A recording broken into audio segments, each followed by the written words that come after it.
Muchas gracias por la presentación. Eh, y bien, el tema del cual les quiero hablar el día de hoy es un poco sobre lo que desarrollé en el doctorado, como ya comentó un poco el doctor Tlahuize, y también un poco del proyecto que actualmente desarrollo en Simvestab Mérida, que es dirigido a la difracción de rayos X de polvos, utilizando inteligencia artificial. La difracción de rayos X de polvos es una técnica bueno, ahora sí que tuve la oportunidad de meterme un poco más a los fundamentos hace más o menos 10 años.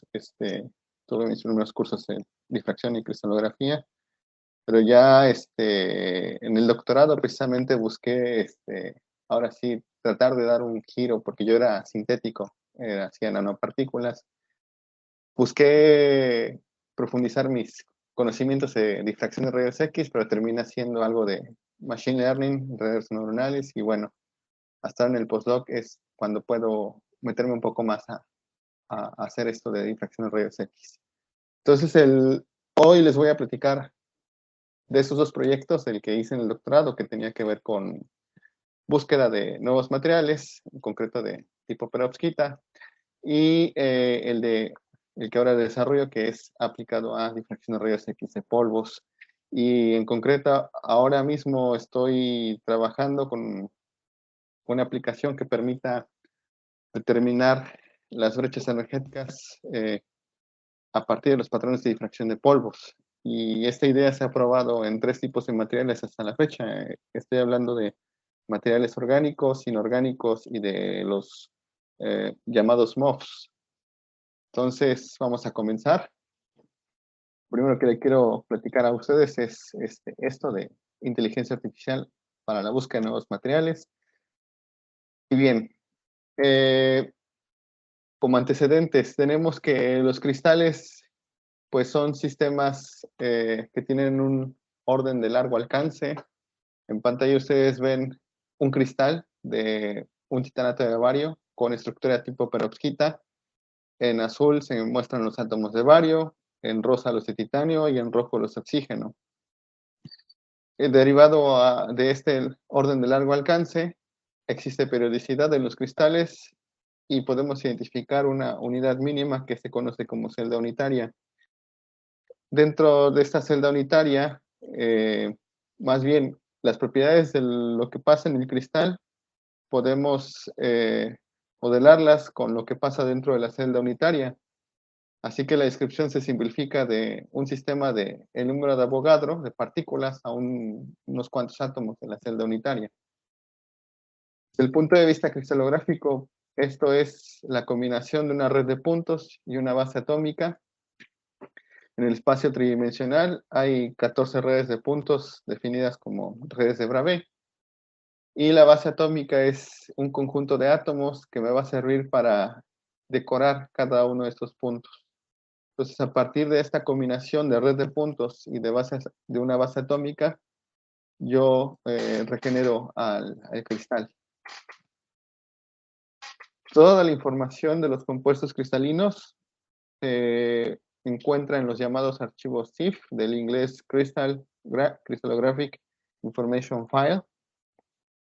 Y en estos archivos CIF, ustedes quizás sepan que, bueno, encontramos información como del grupo espacial, el tipo de celda, si es primitiva, centra en el cuerpo, centra en las caras, el grupo espacial, el grupo de simetría asociado al cristal, los parámetros de red, y lo más importante, las posiciones de los átomos. Aquí están las posiciones de 3 de los 5 átomos de la base atómica del titanato de bario. Y bien, aquí una pregunta que puede surgir es ¿por qué únicamente aparecen 3 de 5 átomos de esa base atómica? Y resulta ser que en, vamos, en el espacio, los átomos en un cristal se van a localizar en posiciones asociadas a ciertos grupos de simetría puntual.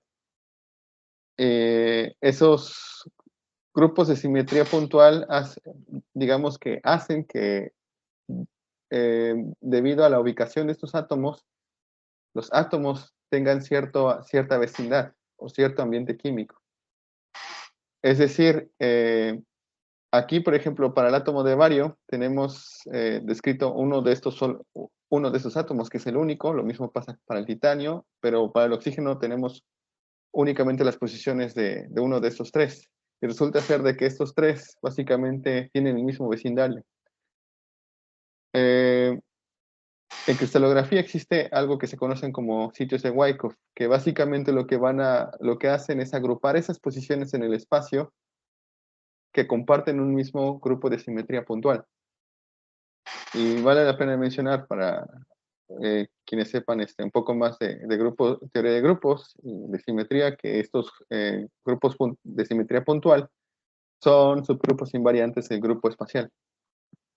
Entonces, aquí la idea que les trato de comunicar es que los cristales, vamos, lo maravilloso que tienen los cristales es que tú puedes describir el cristal únicamente yendo a la celda unitaria, y no necesitas describir todos los átomos dentro de la celda unitaria, sino que puedes únicamente describir los ambientes químicos diferentes que existen dentro de la celda unitaria. ¿Por qué? Porque existen algunos átomos que comparten ese vecindario. Y quien te dice esos vecindarios que son comunes son los sitios de Wyckoff. Básicamente en las tablas de cristalografía tenemos información sobre este agrupamiento de grupos de simetría puntual en torno a sitios de Wyckoff. Los sitios de Wyckoff van a tener asociado un coeficiente y una etiqueta que es una letra del alfabeto. Y bueno, aquí hay que tener precaución porque las etiquetas van cambiando en función del grupo de simetría espacial, alguno de los 230 grupos espaciales. Les comento esto de las perovskitas porque este fue mi trabajo principal en el doctorado. Y bueno, las perovskitas, como ustedes saben, son un sistema que está de moda debido a el interés de hacer celdas solares, ¿no? Basadas en este material. También, pues, es una estructura paradigmática, se ha visto involucrada en fenómenos de superconductividad o de piezoelectricidad. Y bueno, en pantalla ahora ustedes tienen la representación de lo que es un cristal con estructura de tipo perovskita. Y en esa perovskita básicamente los cationes ocupan sitios con geometría octaédrica y con geometría dodecaédrica. Y los cationes que ocupan la simetría, perdón, los sitios con geometría octaédrica son más pequeños que aquellos que ocupan la simetría cuboctaédrica. Resulta ser de que debido a la ocupación de estos átomos en el espacio, que queda descrita por grupos de simetría puntual que se conocen como sitios de Wyckoff, esta ocupación está relacionada con la geometría que describen los primeros vecinos. Y bueno, aquí en pantalla les describo, vamos, hay dos maneras de describir el cristal de tipo perovskita según la ocupación de ciertos sitios de Wyckoff.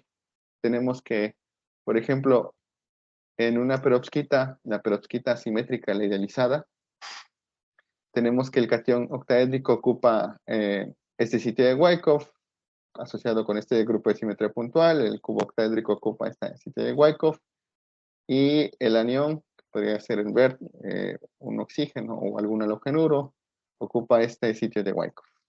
Existe esta otra descripción alternativa, pero lo importante es que hay una combinación de sitios de Wyckoff que se tiene que cumplir, y esa combinación obedece a una combinación en términos de grupos puntuales de simetría. Bueno, las perovskitas, como he sabido, pues no nada más existen con la simetría cúbica, hay perovskitas en diferentes sistemas cristalinos, incluso las más abundantes se encuentran no aparece el pastel aquí, es una gráfica de pastel que tomé de esta publicación. Las más abundantes son de tipo ortorrómbico, y podemos encontrar también perovskitas en sistemas tetragonales, romboédricos, etc. Y bueno, para cada uno de estos sistemas cristalinos la descripción de los sitios ocupados en el espacio en términos de sitios de Wyckoff, pues cambia. Entonces, después de esto, lo que me interesa enfatizar es que en el espacio real, los átomos se van a localizar en posiciones asociadas a un grupo de simetría puntual, y que son los sitios de Wyckoff los que agrupan esas posiciones dentro de un mismo grupo de simetría puntual. Aquí agregué una pequeña precisión, eh, y es que, vamos, los sitios de Wyckoff ocupan las posiciones que se agrupan posiciones que se encuentran dentro de una misma órbita, de un mismo grupo de simetría puntual. Esa es la precisión que se tiene que hacer desde el punto de vista cristalográfico.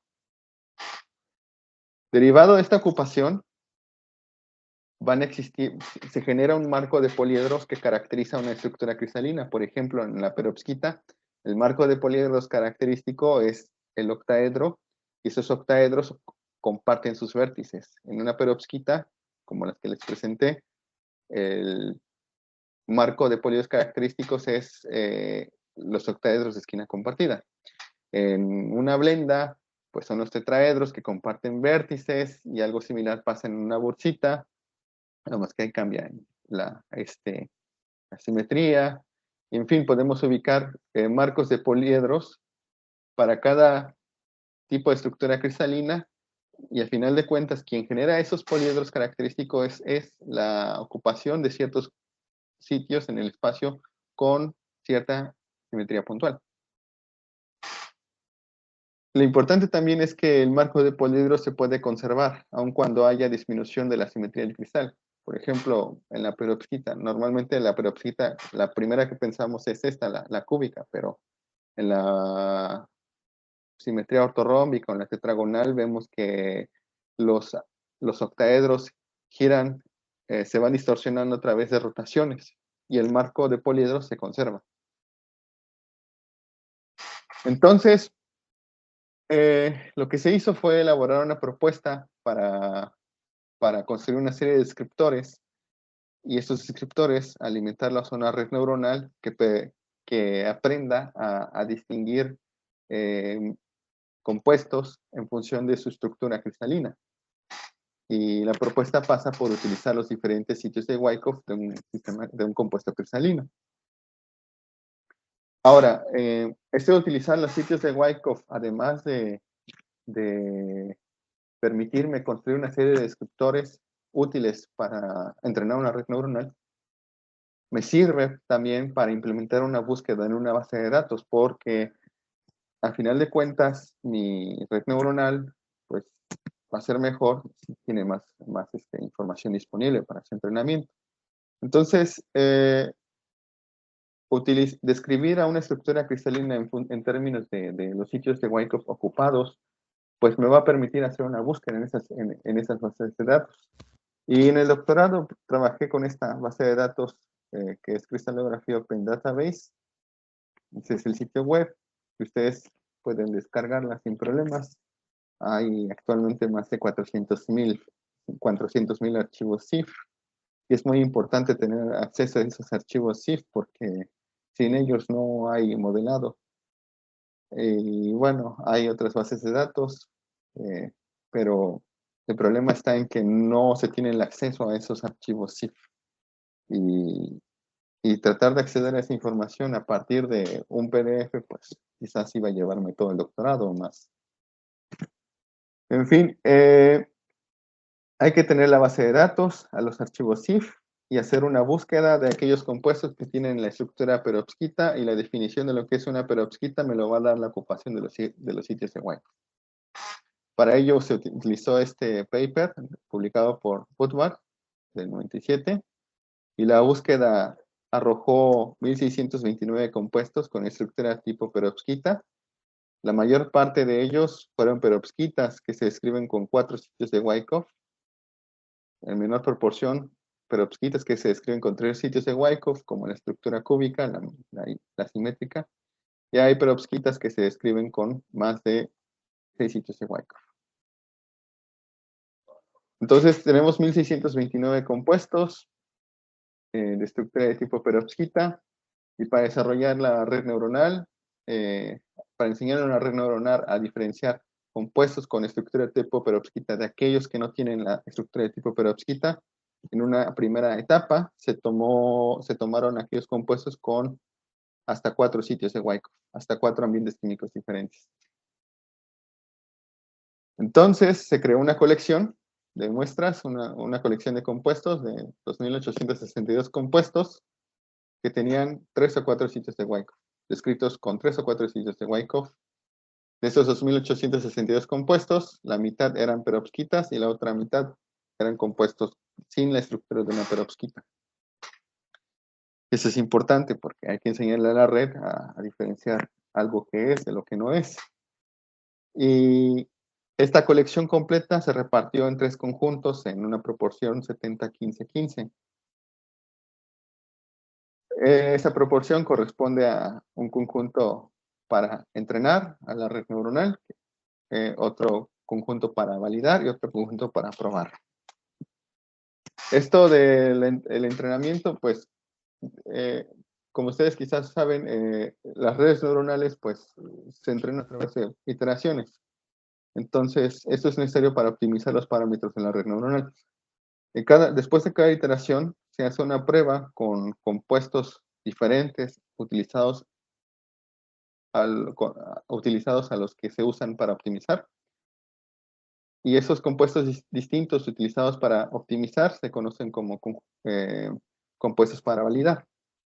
Y eso se repite tantas iteraciones se le den a la red neuronal para que aprenda. Y después de este proceso de entrenamiento, validación, se hace otro testeo, otra prueba con compuestos no utilizados. Y aquí lo que nos interesa es que la red neuronal pues no sobreajuste los parámetros a fin de que pueda generalizar la aprendida a otro tipo de compuestos o materiales. Bueno, les comentaba que la caracterización de los materiales pasa por los sitios de Wyckoff. El punto aquí es cómo vamos a caracterizar esos sitios de Wyckoff. Y eso se hizo a partir de decirle qué átomos se encuentran en esos sitios de Wyckoff. En concreto, nosotros lo que hicimos fue alimentar la información del radio atómico de los elementos que están en estos sitios de Wyckoff y la electronegatividad de Pauling. Lo que se hace es describir el radio atómico promedio de esos sitios de Wyckoff y la electronegatividad promedio de esos sitios de Wyckoff. Y hablo de los promedios porque con esta metodología es posible también describir compuestos que tienen vacancias, así como compuestos que se conocen como soluciones sólidas. Bueno, entonces, ustedes tienen para un compuesto, sabemos que se escriben a través de diferentes ambientes químicos o sitios de Wyckoff, y estos sitios de Wyckoff los vamos a caracterizar a través de un radio atómico y una electronegatividad. Lo que se procede a hacer es crear una serie de descriptores. Y los descriptores que se implementaron fueron básicamente de 3 tipos: cocientes de rayos atómicos, cocientes de sumas de pares de rayos atómicos y funciones de ambiente local, que voy a explicar a continuación.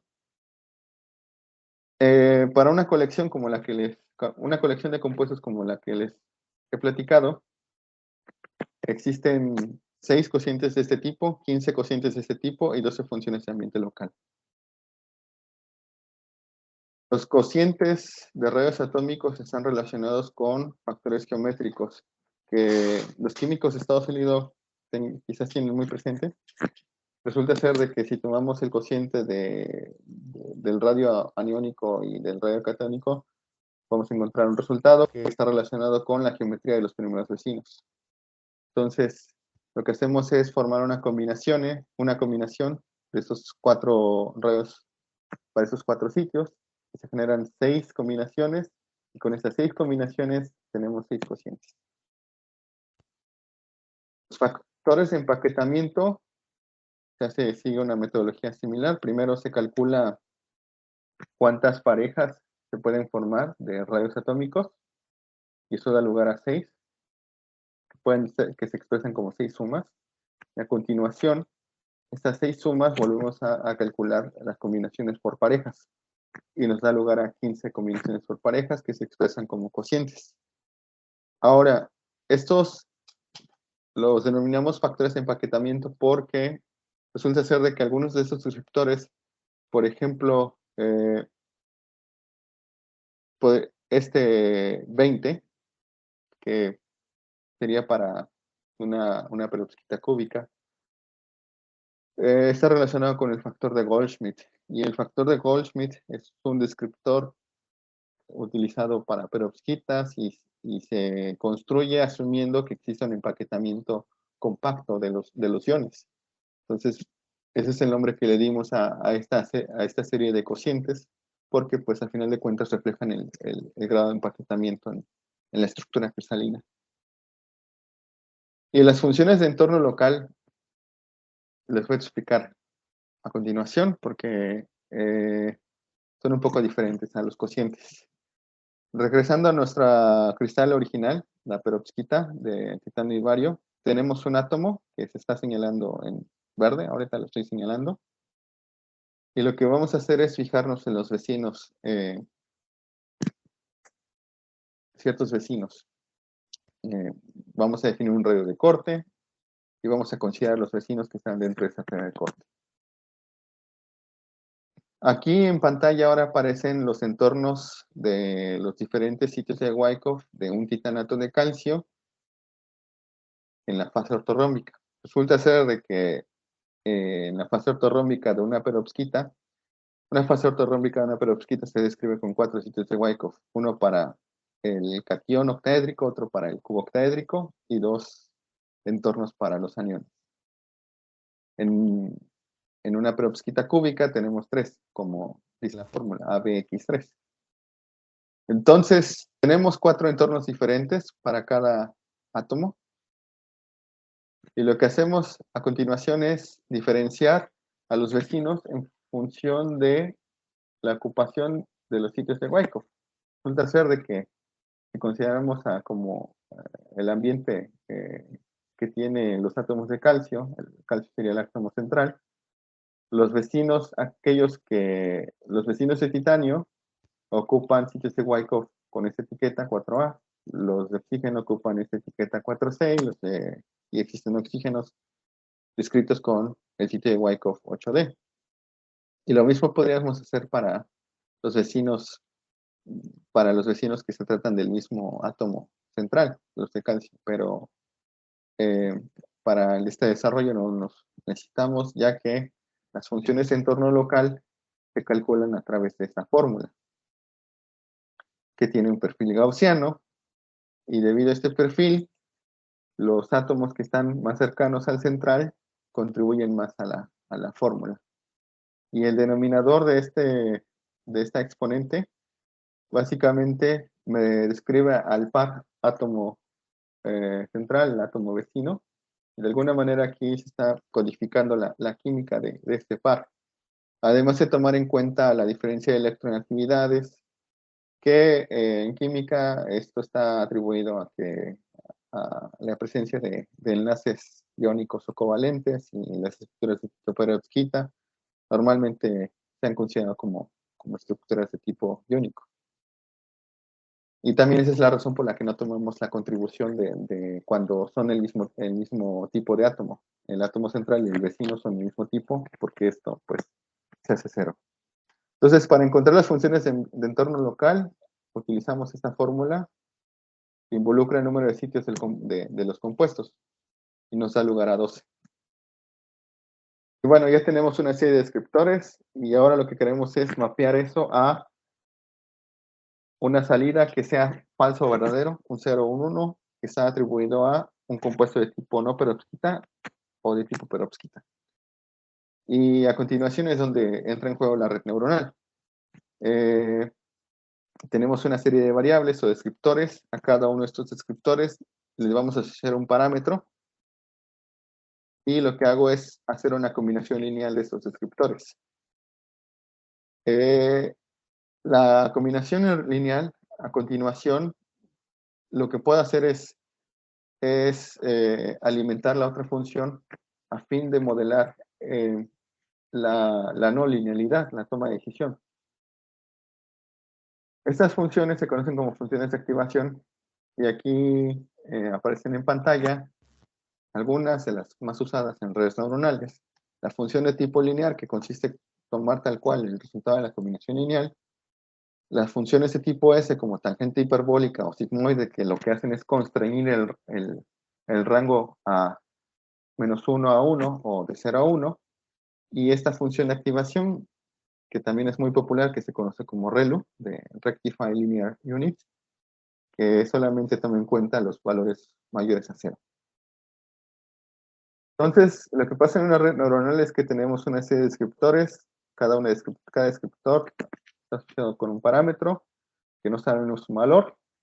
Lo que hacemos es formar una combinación lineal y activarla. En una red neuronal lo que pasa es que tenemos muchos nodos organizados en capas y cada uno de estos nodos repite este proceso de formar una combinación lineal y la activación.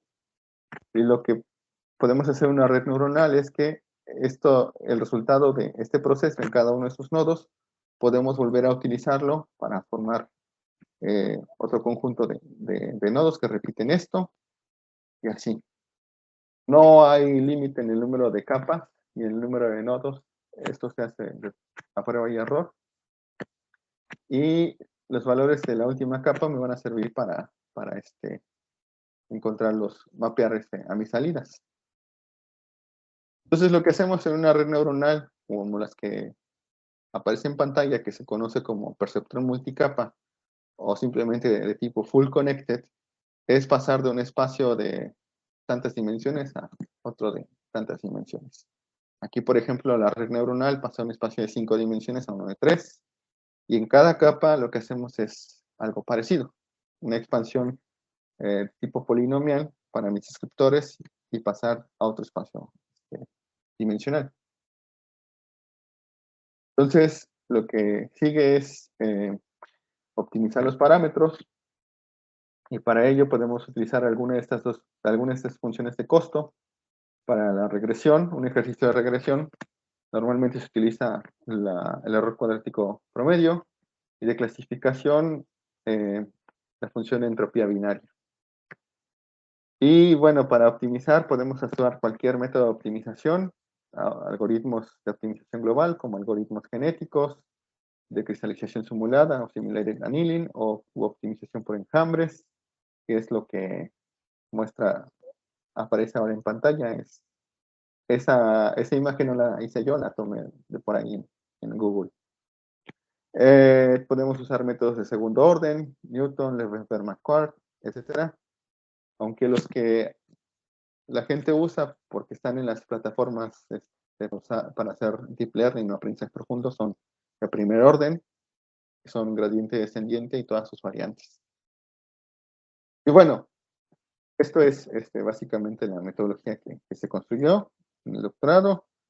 Construir una serie de descriptores, alimentarnos una red neuronal, entrar en la red neuronal que se optimizan los parámetros, y al final mi red neuronal es capaz de diferenciar algo que es perovskita de algo que no lo es. Y estos son algunos resultados, bueno, son los resultados que se encuentran en esta publicación. En prueba, con compuestos diferentes usados para optimizar, aproximadamente la red neuronal diferencia con un 95% de precisión los compuestos de tipo perovskita, y lo mismo pasa con los compuestos sin una estructura de tipo perovskita.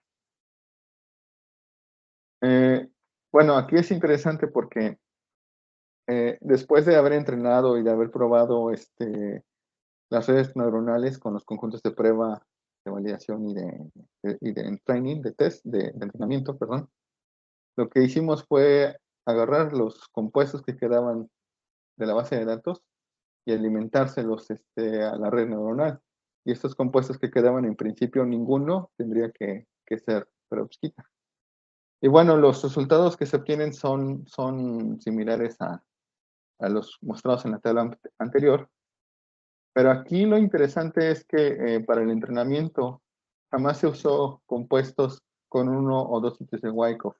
Y la red neuronal pues está aprendiendo a decir no, que no existe compuestos descritos con menos de 3 sitios de Wyckoff que puedan ser perovskita. Y eso pues es algo que, bueno, la intuición de un químico sintético le dice, no puede haber compuestos de tipo perovskita descritos con menos 3 sitios de Wyckoff. Al menos necesito 3 sitios de Wyckoff para poder describir cristalográficamente a un compuesto de tipo perovskita. Ya la red neuronal entrenada la utilizamos para desarrollar una serie de propuestas de algunos halogenuros inorgánicos, y estas propuestas pues habría que diseñar, vamos, es interesante también porque la propuesta toma en cuenta tanto la composición como la estructura, la ubicación de los átomos en el espacio. Y el resultado fue que alimentamos estas propuestas, la red neuronal nos regresó algunos de esos compuestos como candidatos a ser perovskita, y lo que procedimos a hacer es una validación con cálculos de tipo DFT, con este tipo funcional, y aquellos compuestos que convergieron en la optimización de la geometría fueron los que publicamos en Materials Chemistry and Physics.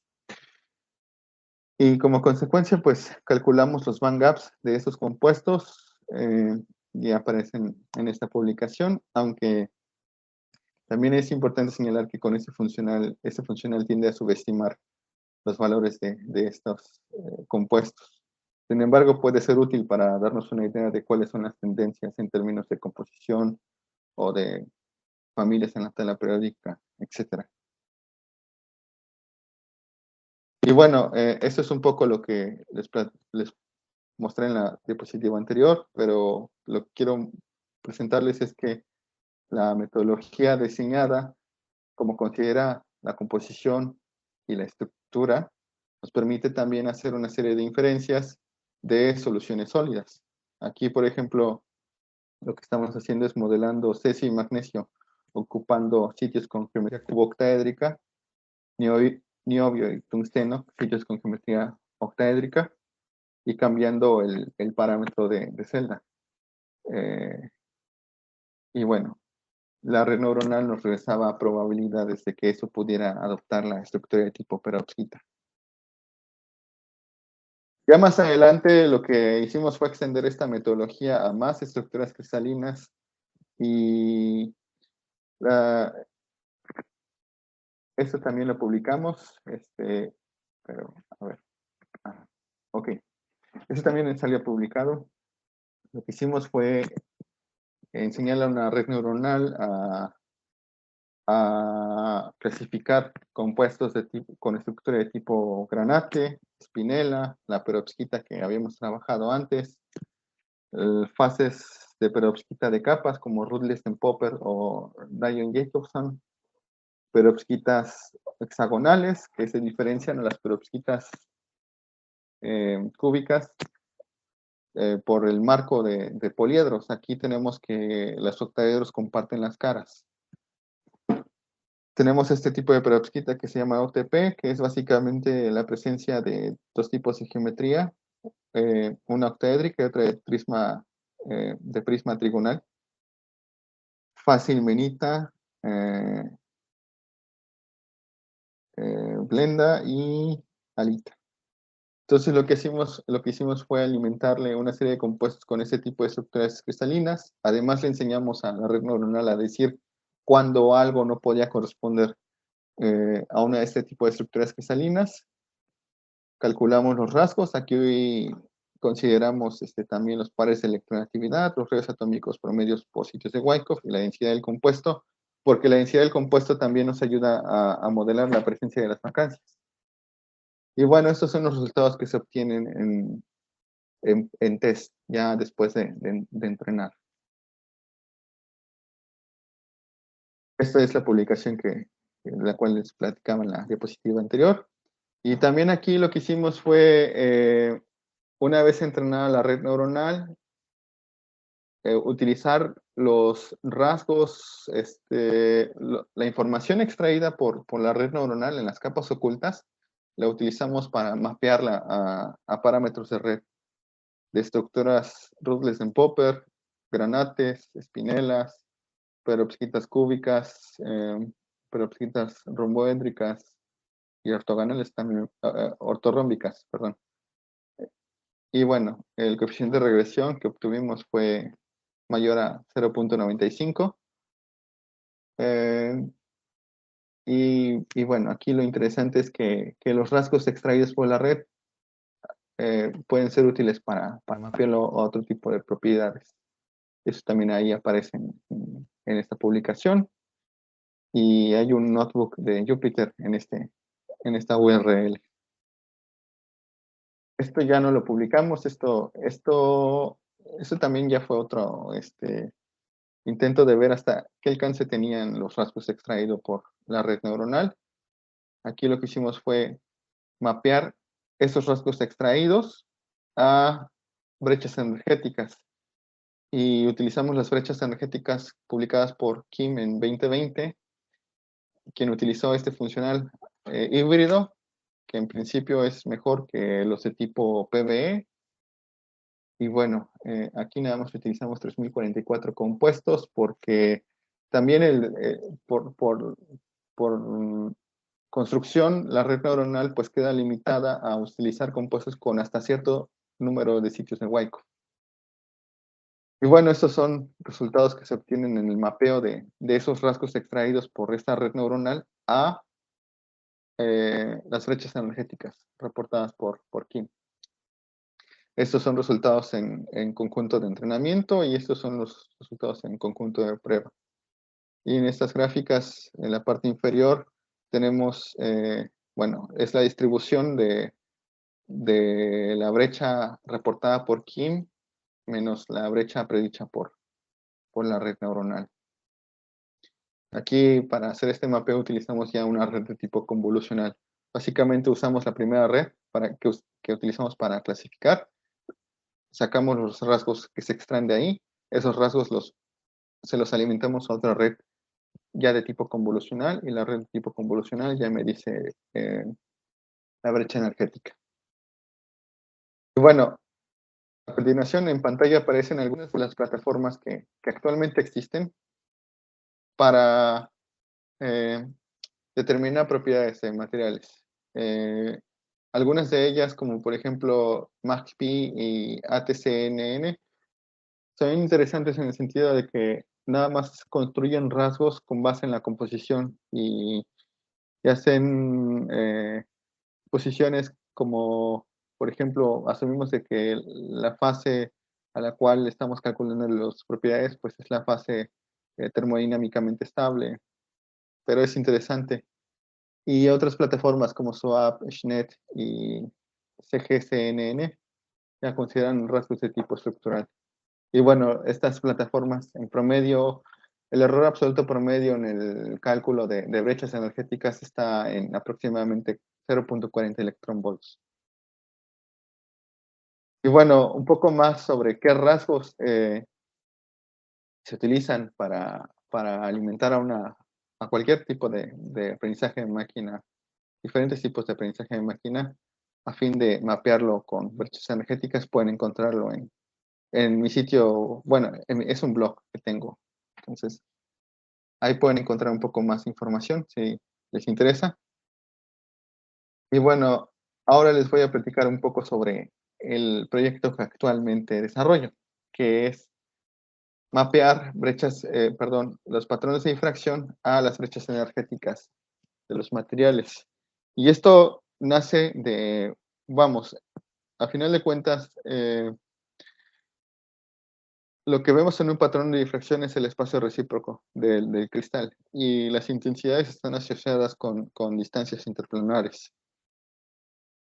Y a final de cuentas también esas intensidades están relacionadas con vectores de onda, que también los podemos ver en las estructuras de bandas. Entonces, si existe una correlación entre estos vectores de onda que vemos en un patrón de difracción con las brechas energéticas de estos materiales, pues Es posible verla a través de redes neuronales o de algún modelo que no implique el uso de expresiones analíticas, como por ejemplo redes convolucionales. La idea es más o menos esta. Tenemos un patrón de difracción que se recoge en principio, bueno, esto está diseñado para no tener que recurrir a fuentes más costosas. Un difractómetro convencional de laboratorio. Tenemos el patrón de difracción recogido dentro de cierto intervalo de 2θ. Y esto lo transformamos en un vector. Cada dimensión de este vector está asociado a una cuenta en ese intervalo de 2θ, que corresponde a la intensidad relativa del patrón de difracción. Entonces, según la ventana y el salto, vamos a tener un vector de tantas dimensiones. Aquí estoy suponiendo de que el salto es de más o menos 0.02 en 2θ y vamos de 3.02 hasta 110 y tenemos más o menos 5200 dimensiones. Bueno, y también tenemos que considerar que tipo de longitud de onda, ¿no? Pero normalmente es la longitud de onda de la K alfa de cobre, de la emisión de cobre. Bueno, como antecedente a este proyecto existe este trabajo publicado en 2017. Este grupo de Corea lo que hizo fue utilizar redes convolucionales para clasificar los patrones de difracción en función de grupos de extinción, de grupos espaciales y de sistemas cristalinos, con una precisión de al menos 80%. Bueno, las redes convolucionales funcionan de la siguiente manera. Tenemos un filtro que cada una de las componentes de este filtro es un parámetro que se tiene que optimizar, encontrar de manera iterativa. Estos parámetros que aquí aparecen son ficticios y podemos pensar de que son los parámetros ideales después de optimizar. Entonces lo que hacemos es barrer el patrón de difracción con estos filtros, hacer una combinación lineal. Y de esta combinación lineal se obtiene este resultado. Continúa el barrido en todo el patrón de difracción. Y tenemos un patrón de difracción procesado que podemos posteriormente activar con alguna función de activación. Aquí ustedes pueden pensar de que el patrón de difracción se reduce el número de dimensiones, pero esto se puede remediar a través de algo que se conoce como padding, que es añadir ceros antes y después del patrón de difracción. Y bueno, el tamaño de los filtros, el número de componentes de estos filtros también es algo que se puede variar y forma parte de los hiperparámetros de la red convolucional. Cabe señalar que esto de las redes convolucionales es la tecnología que está detrás de la detección de objetos en imágenes. Las imágenes tenemos 3 canales RGB con píxeles y lo que tenemos es una serie de filtros que barren toda la imagen y van extrayendo los rasgos relevantes de estas imágenes. Y bueno, es así como las computadoras aprenden a diferenciar objetos. El trabajo que se ha desarrollado básicamente consiste en tratar al patrón de infracción con una serie de capas convolucionales, bueno, esas capas convolucionales están organizadas como ahora en pantalla aparece. Tenemos una capa de convolución, esto es básicamente parte del procedimiento, batch normalization, se activa, convolución, convolución, convolución. Entonces, esta estructura se conoce como bloque residual y eso lo llamo bloque residual de 4 capas o 4R por el número de convoluciones que hay en el camino principal. Este bloque residual lo que va a hacer es procesar el patrón de difracción sin reducir la longitud del mismo. Lo único que vamos a hacer es incrementar el número de canales. Y bueno, nuestro patrón de difracción lo tratamos con bloques residuales Y la dimensionalidad de este patrón de difracción se reduce únicamente a través de algo que se conoce como capas de pooling. Y las capas de pooling lo que hacen es reducir el patrón de difracción a la mitad. Y se repite esta secuencia de reducir a la mitad con pooling, trabajar con bloques residuales, etcétera. Y al final nos quedamos con un patrón de difracción pequeño, de al menos de unas cuantas, bueno, son 5 píxeles, podríamos pensar, o 5 componentes, pero con 128 canales. Desarrollamos ese patrón de difracción y ese patrón de difracción desarrollado es lo que nos sirve para alimentar posteriormente a una red neuronal de tipo perceptual multicapa. Bueno, eso es básicamente cómo es que el patrón de difracción se va encogiendo en esa secuencia de pooling y bloques residuales. Al inicio tenemos aproximadamente 5.200, bueno, aquí aparece 5.218 intensidades relativas, y después de cada pooling se va reduciendo a la mitad, y al final tenemos 5 dimensiones y 128 capas. Bueno, para entrenar esas redes convolucionales es necesario bases de datos, y es muy importante de que esas bases de datos tengan, que los datos calculados o medidos sean consistentes. Y para ello se ha utilizado esta base de datos orgánica, que tiene 12.500 compuestos con sus brechas energéticas calculadas con este funcional. Y esta base de datos QuantumMof, con más de 16.000 compuestos con sus brechas energéticas calculadas con esta funcional y correcciones por dispersión. Bueno, hasta ahora, como les comenté, se han probado estas dos bases de datos y también una base de datos, la reportada por Kim, que les presenté en diapositivas pasadas, eh, sobre compuestos inorgánicos utilizando el funcional HSE. Y bueno, esos son algunos resultados únicamente alimentando el patrón de difracción a redes convolucionales. En pantalla, esta gráfica en azul se muestran vamos, a ver, esos resultados son para conjunto de prueba. Y en conjunto de prueba se utilizaron para esta base de datos 2.393 compuestos. Para cada uno de esos compuestos se simularon 5 patrones de difracción, y esos patrones de difracción simulados, básicamente el cambio está en el tamaño de cristalita. Entonces esto nos da lugar a casi 12.000 difractogramas.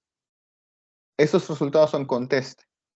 La cantidad de patrones de difracción que se utilizan para el entrenamiento es 4 veces la cantidad que aquí aparece en esa dispositivo. Y en azul están los difractogramas que tienen un error absoluto menor a 1 electronvolt. La distribución actual de los compuestos en el conjunto de prueba están en azul, en esta gráfica, y en rojo la distribución aprendida. Aquí, bueno, después se los comentaré. Bueno, también esto ya no se ha seguido trabajando. Lo que hicimos fue mapear esos patrones de infracción al tipo de brecha. Y el mejor resultado que hasta ahora se ha conseguido es aproximadamente, bueno, es 73% de precisión en la clasificación de compuestos con brecha indirecta y con brecha directa. Para una base de datos orgánica, estos son los resultados que se han obtenido. El error absoluto promedio en 0.6 electronvolts, y la raíz del error cuadrático promedio está en aproximadamente 0.80 electronvolts. Y esta es para los compuestos inorgánicos, que es el resultado más flojito que se ha obtenido, pero aquí hay que considerar que el número de compuestos en esta base de datos es menor. Y los errores pues sí son más grandes. Estos resultados que les acabo de presentar son únicamente alimentándole el patrón de difracción a la red neuronal. La intención es hacer esta metodología lo más accesible a cualquier experimental y no tenerle que pedir mucha información al experimental.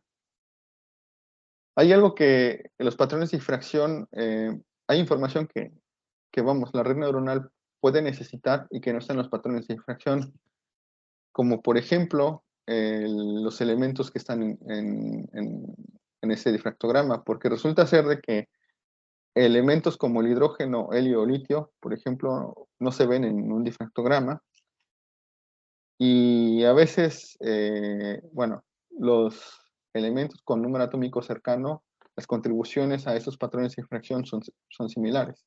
Entonces, por ahí podría estar la clave para que la red neuronal pueda hacer una mejor estimación. Entonces, lo que se hace es entrenar las redes convolucionales con los patrones de difracción, pero además únicamente diciéndole qué elementos se encuentran en la muestra. No le vamos a pedir al usuario una información completa de cuánto de cada elemento está en esta muestra. Únicamente le vamos a pedir qué elementos están en esta muestra. Y considerando esta información de patrones de difracción con elementos, los resultados mejoran. Como les comentaba, en azul se muestran los difractogramas, bueno, la brecha energética predicha por la red neuronal y la reportada. En azul están aquellos con un error absoluto promedio, un error absoluto menor a un electronvolt. Que fue el conjunto de datos más pequeño y que se obtuvieron los resultados más flojitos, el error absoluto promedio ya baja a 0.7 electronvolts y la raíz del error cuadrático aproximadamente en un electronvolt. También se obtuvieron mejoras con compuestos de tipo MOV, error absoluto en 0.5 electronvolts y la raíz cuadrática en 0.67. Y si se acuerdan un poco del perfil de la distribución de compuestos según la brecha energética, van a acordarse de que el perfil era unimodal, era gaussiano, y aquí tenemos un perfil bimodal. Resulta ser de que en el primer entrenamiento que les mostré, únicamente consideramos compuestos de capa cerrada, porque aquellos de capa abierta, para hacer aquel entrenamiento nos dio mucho ruido, no pudimos hacerlo. Y ya al alimentar información de los elementos en la muestra, ya los resultados, bueno, ya pudimos trabajar toda esa información. Y con la base de datos orgánica, estos fueron los errores que obtuvimos. Error absoluto promedio 0.59 aproximadamente electronvolts. Y la raíz del error cuadrático promedio en 0.67. Después,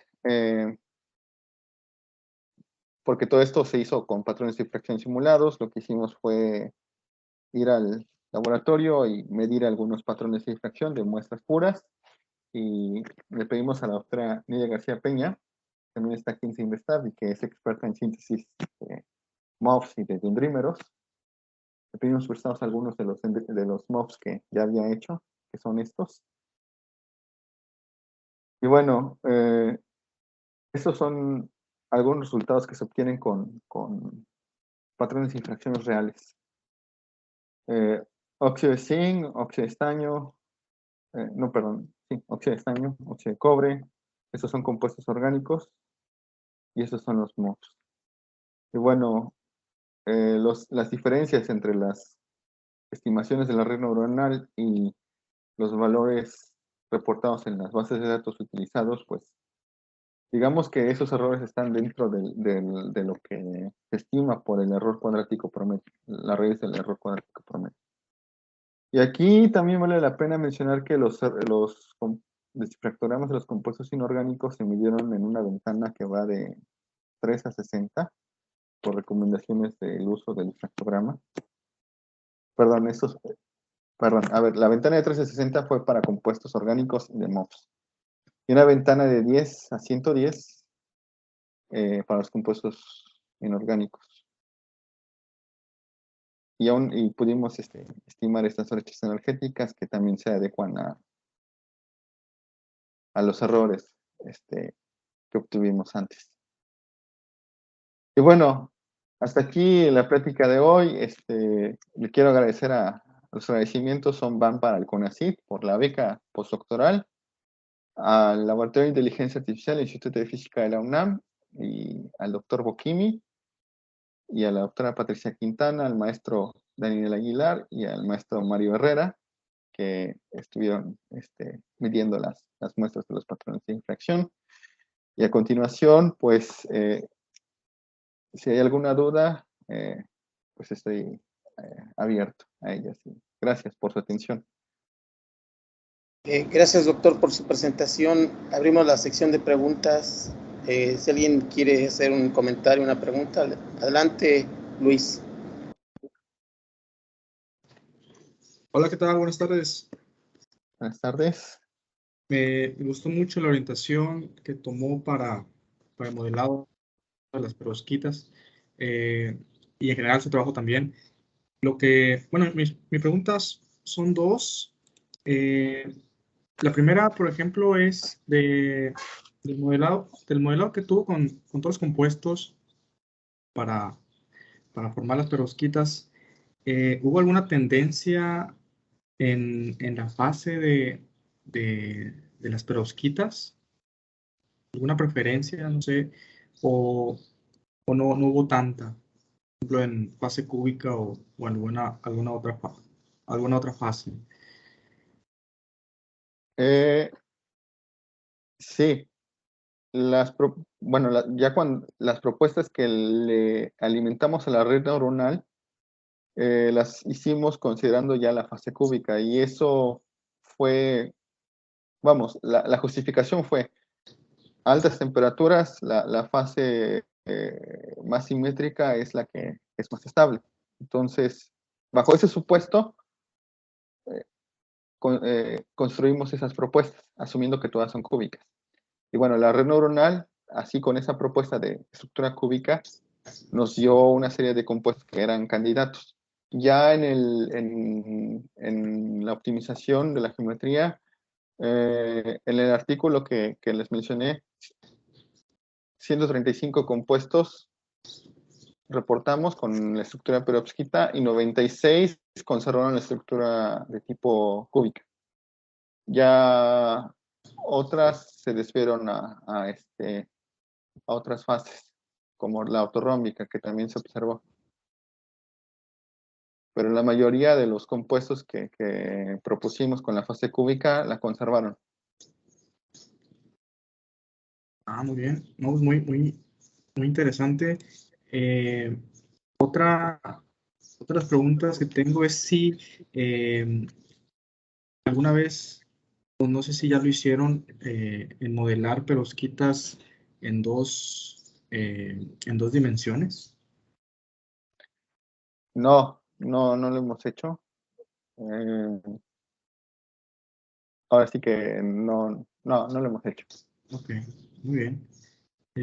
No, pues por mi parte era todo. Otra vez, muchas gracias por su presentación.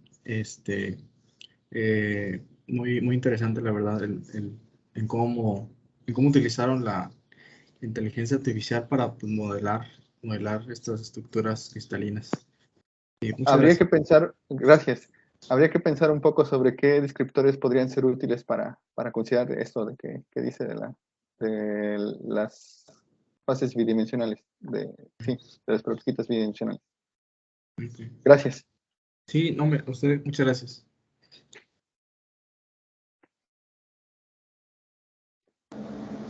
Gracias, Luis. Adelante, ¿alguien más tiene preguntas, comentarios para el doctor?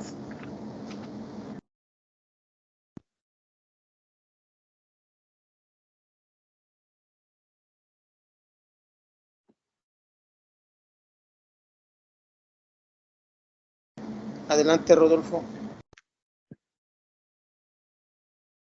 Sí, buenas tardes. Muchas gracias Buenas por la tardes. presentación.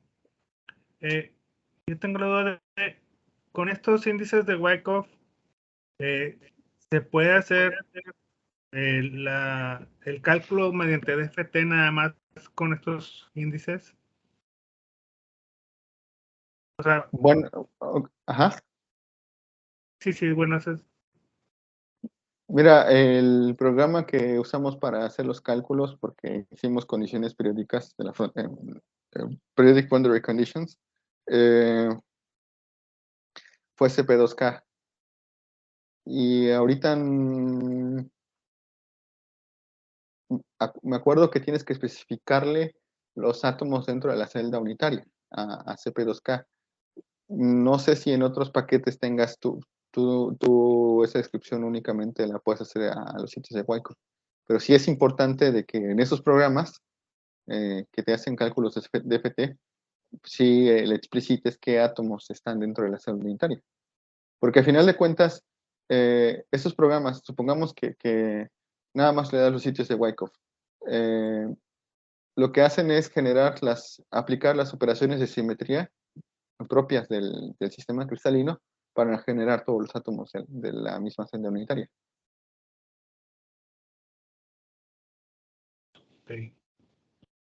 Ok. Sí, sí, respondí a tu pregunta. Sí. Muchas gracias.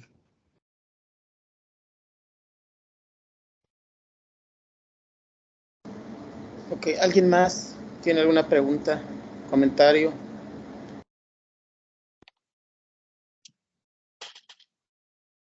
Doctor, al final estos índices de Wyckoff te hablan de la fase cristalina que estás hablando. Entre menos letras tengas, quiere decir que tienes una cúbica, digamos. 3 posiciones indicaría que tienes una cúbica. Si tienes 5 o algo, estás hablando de que ya son más distorsionadas, ya estás hablando de las fases triclínicas, digamos, monoclínica, de las menos simétricas. Sí. Sí,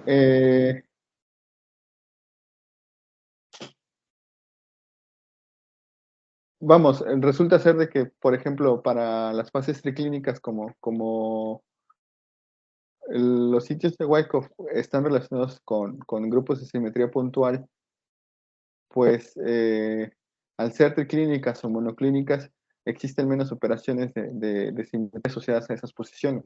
Entonces necesitaríamos más sitios para poder describir a esa estructura cristalina. Sí, en términos de cálculo sería más difícil porque necesitas tener más átomos en la celda unitaria. ¿No? Esos son más difíciles de calcular, se llevan más tiempo de cómputo. Sí, así es. Vamos, la descripción yo considero que es muy útil para esos sistemas que ya son más simétricos, por ejemplo, los cúbicos, incluso un ortorrómbico o tetragonal, pero ya monoclínico se complica el asunto y va perdiendo su capacidad esta descripción, porque precisamente los sitios de Wyckoff, con 3 sitios de Wyckoff o con 4, te pueden describir 5 átomos o 40 átomos o no sé, algunos cientos de átomos. Esa es la ventaja, pero en los sistemas menos simétricos ya la cantidad de sitios se vuelve más grande y el alcance pues, de esta metodología se va reduciendo. Muy bien, al final también es interesante que a través solamente de estas redes neuronales uno puede hacer una predicción, por ejemplo, del band gap, ¿no? Y que sí se puede correlacionar, porque si no serían muchísimos cálculos y eso implica mucho tiempo de cómputo. Sí, la diapositiva que les presenté de la información ya extraída por la red, pues ahora sí que fue casi como, vamos a ver qué pasa, y bueno, sí encontramos una correlación. Aquí lo que falta son muestras en la colección y abrir un poco a más compuestos con más sitios de Wyckoff, ¿no? Sí. No sé si pueda tener acceso al chat y les dejaría mi correo electrónico y mi GitHub por si quieren checar también el código. Y ya también si tienen alguna duda, pues estoy atento. Si quiere me lo puede proporcionar por correo y yo lo pongo, porque parece que no tiene acceso al chat. Sí, no tengo acceso al chat. Pensaba aquí dejarlo nuevamente el correo, pero sí, con gusto bueno, lo paso nuevamente. Muy bien, ¿alguien más tiene alguna pregunta, comentario, alguna duda?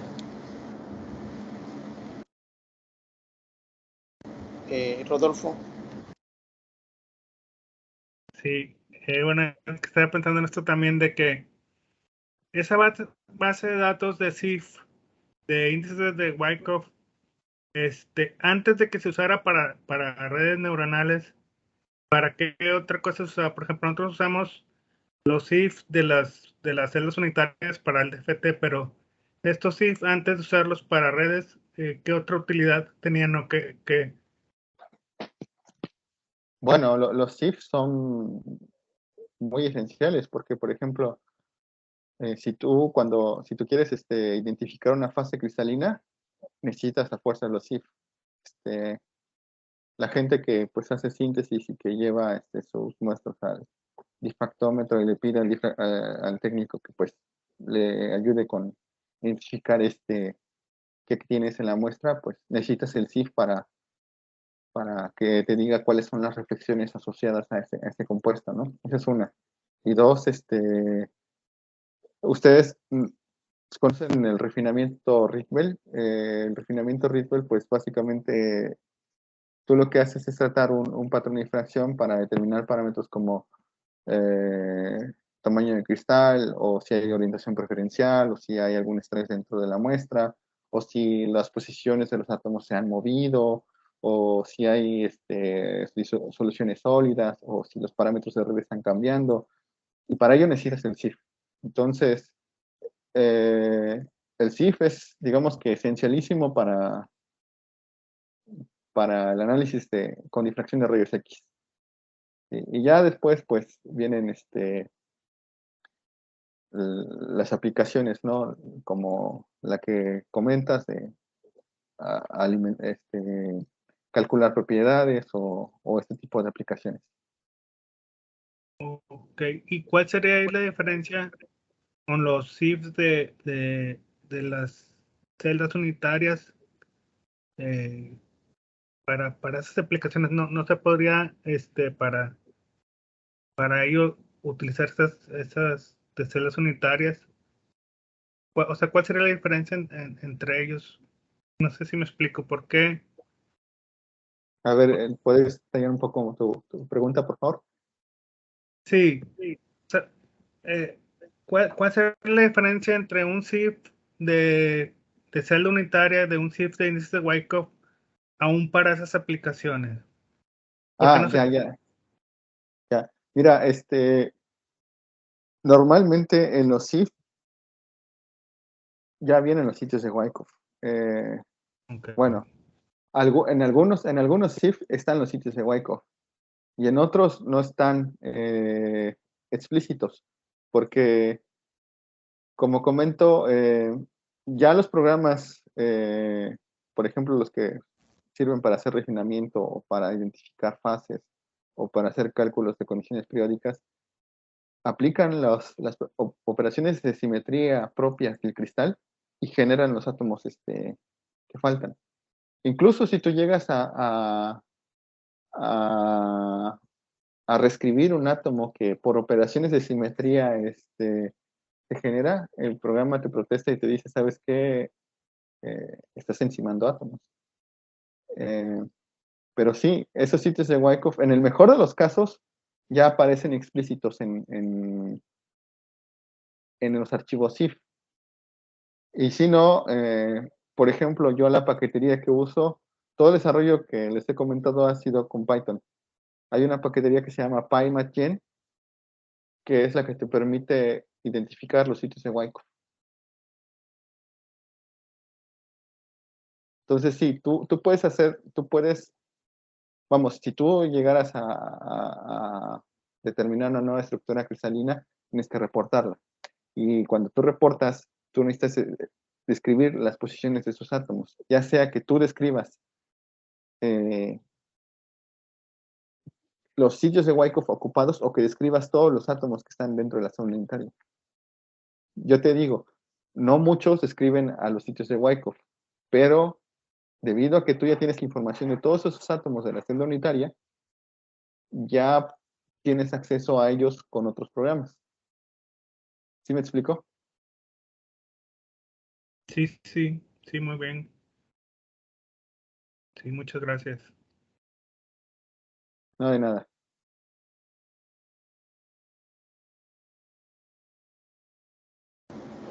Ok, entonces ustedes aplicaron a otros compuestos, pero pensando en que hay poliedros como son los octaedros y los tetraedros.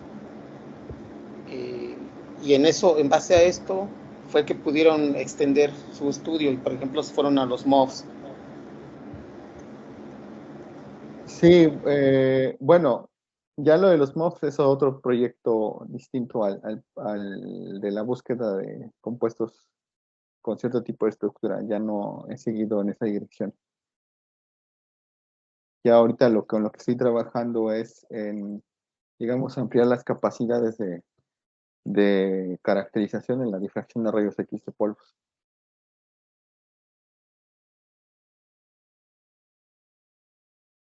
Muy bien. Bueno, estaba pensando que hay unos compuestos de oro que están, que se pueden describir con poliedros, con tetraedros y octaedros.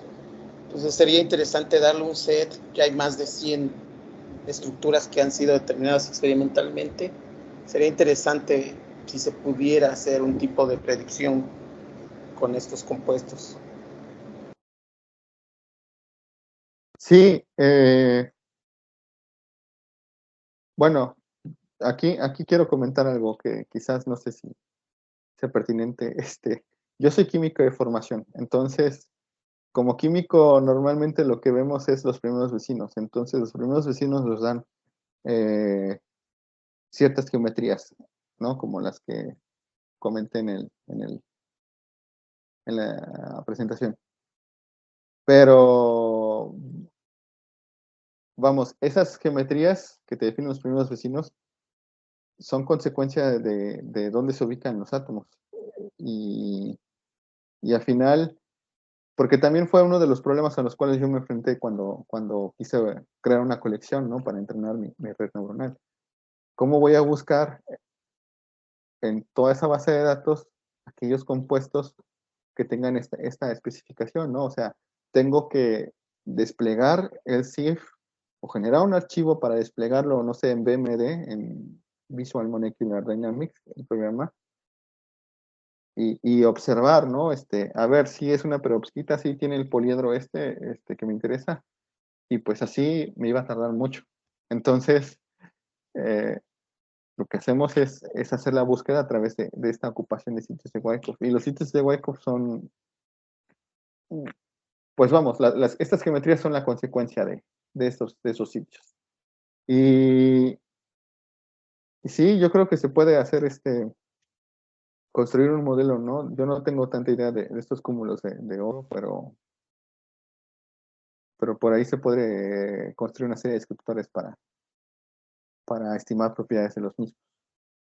Lo que nos limita aquí son la cantidad de datos y eso. Muy bien, doctor. Bueno, yo me tomo la iniciativa de mandarle un artículo para que lo pueda ver y no sé si pueda encontrar algo interesante. Si se podría aplicar este tipo de estudios esos compuestos. Sí, adelante. Y nuevamente, bueno, yo le mandaría información sobre el GitHub porque, no, bueno, no sé si aquí de la audiencia, pues haya gente interesada en el código, pues si quiere echarle ojo o si le puede ser útil, pues adelante, ¿no? Está abierto. Y si tienen alguna duda, pues les paso el correo también para eso. Porque también, vamos, mi interés es que ahorita no estoy trabajando en ese proyecto, ya no estoy trabajando en eso, pero la idea es que no se pierda. Y también, pues todavía hay material para seguir haciendo proyectos. Entonces, pues sí, con gusto les paso esta información. Muy bien, gracias. ¿Alguien más tiene alguna pregunta para el doctor?